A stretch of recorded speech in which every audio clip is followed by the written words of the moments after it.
Hello friends, ಹೇಗಿದ್ರೆ ಎಲ್ಲರೂ ಚೆನ್ನಾಗಿದೆ ಅಂತ ಅಂದ್ಕೊಂಡಿದ್ದೀನಿ ಫ್ರೆಂಡ್ಸ್. ಇವತ್ತಿನ ವಿಡಿಯೋದಲ್ಲಿ ಒಂದು ಹೊಸ ಸ್ನ್ಯಾಕ್ಸ್ ತಂದಿದ್ದೀನಿ. ಅದೇನೆಂದರೆ ಪಿಜ್ಜಾ, ಹೋಮ್ ಮೇಡ್ ಪಿಜ್ಜಾ ಮಾಡ್ತಾಯಿದ್ದೀವಿ.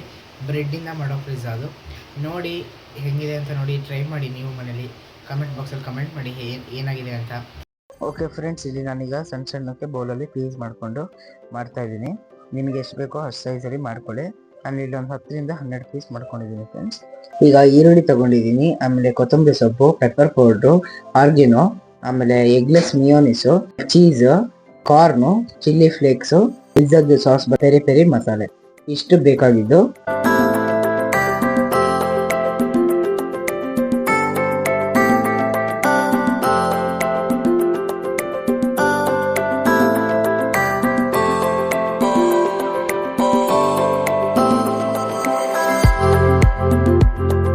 ಓಕೆ ಫ್ರೆಂಡ್ಸ್, ನೋಡಿದ್ರಲ್ಲ, ಇದಿಷ್ಟು ರೆಡಿ ಇರಲಿ.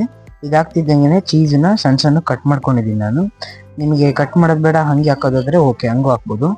ಆಮೇಲೆ ಒಂದು ಬೌಲಿಗೆ ಎಗ್ಲೆಸ್ ಮಿಯೋನಿಸು, ಕೆಚಪ್ಪು, ಇದೆರಡನ್ನು ಮಿಕ್ಸ್ ಮಾಡಿ ಚೆನ್ನಾಗಿ ಕಲಿಸ್ಕೊಳ್ಳಿ ಫ್ರೆಂಡ್ಸ್. ಆಗ್ತಿದ್ದಂಗೆ ಆ ಬ್ರೆಡ್ ಕಟ್ ಮಾಡಿದ್ರಲ್ಲ ಅದಕ್ಕೆ ಹಚ್ಕೊಳ್ತಾ ಬರ್ಬೇಕು ಎಲ್ಲದನ್ನು ನೈಸಾಗಿ. ಹಂಗೆ ಈ ಎಲ್ಲ ಇಂಗ್ರೀಡಿಯೆಂಟ್ಸ್ ಅನ್ನು ಒಂದು ಬೌಲಿಗೆ ಹಾಕೊಂಡು ಚೆನ್ನಾಗಿ ಮಿಕ್ಸ್ ಮಾಡ್ಕೊಡಿ ಫ್ರೆಂಡ್ಸ್.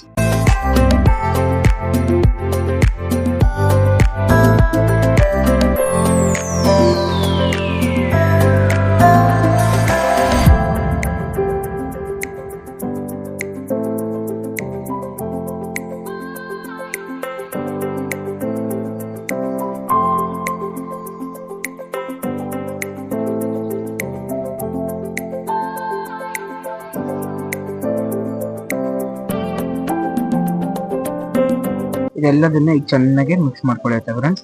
ಚೆನ್ನಾಗಿ ಮಿಕ್ಸ್ ಮಾಡ್ಕೊತಿದ್ದಂಗೆ ಈ ಚೀಸ್ ಕಟ್ ಮಾಡಿದ್ದಿದೆಯಲ್ಲ ಅದನ್ನು ಹಾಕಿ ಮಿಕ್ಸ್ ಮಾಡೋಣ. ಮಿಕ್ಸ್ ಮಾಡ್ತಿದ್ದಂಗೆ ಎಲ್ಲದನ್ನು ಆ ಬ್ರೆಡ್ ಮೇಲೆ ಹಾಕೋಣ. ಎಲ್ಲ ಟಾಪಿಂಗ್ಸ್ ಅನ್ನ ಚೆನ್ನಾಗಿ ಹಾಕೊಳ್ಳಿ. ಅದ್ಮೇಲೆ ಈಗ ಒಂದು ಪ್ಯಾನ್ ತಗೊಂಡು ಹೈ ಫ್ಲೇಮ್ ಅಲ್ಲಿ ಇಟ್ಕೊಳ್ಳಿ. ಏನಾಗಲ್ಲ ಫ್ರೆಂಡ್ಸ್, ಚೆನ್ನಾಗಿ ರೋಸ್ಟ್ ಆದ್ರೆ ಚೆನ್ನಾಗಿ ಬರುತ್ತದು.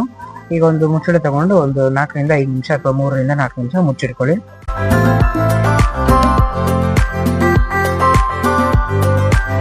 This is the final result. ನೋಡಿ ಫ್ರೆಂಡ್ಸ್, ಎಷ್ಟು ಚೆನ್ನಾಗಿ ಬಂದಿದೆ ಅಂತ.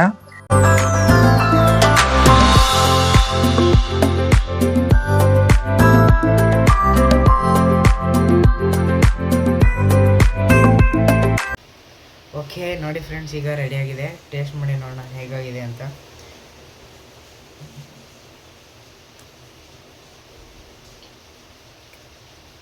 ಚೆನ್ನಾಗಿದೆ, ಖಾರ. ಓಕೆ, ನೀವು ಮನೆ ಟ್ರೈ ಮಾಡಿ ನೋಡಿ, ಚೆನ್ನಾಗಿರುತ್ತೆ. ಬ್ರೆಡ್ಡಿಂದ ಮಾಡಿರೋದು, ಅದಕ್ಕೆ ಸೂಪರಾಗಿದೆ. ಓಕೆ, ಟ್ರೈ ಮಾಡಿ ಏನಾಗಿದೆ ಅಂತ ಕಮೆಂಟ್ ಬಾಕ್ಸಲ್ಲಿ ಕಮೆಂಟ್ ಮಾಡಿ. ನೆಕ್ಸ್ಟ್ ವಿಡಿಯೋ ಜೊತೆಗೆ ಸಿಗ್ತೀನಿ. ಬಾಯ್ ಬಾಯ್ ಫ್ರೆಂಡ್ಸ್.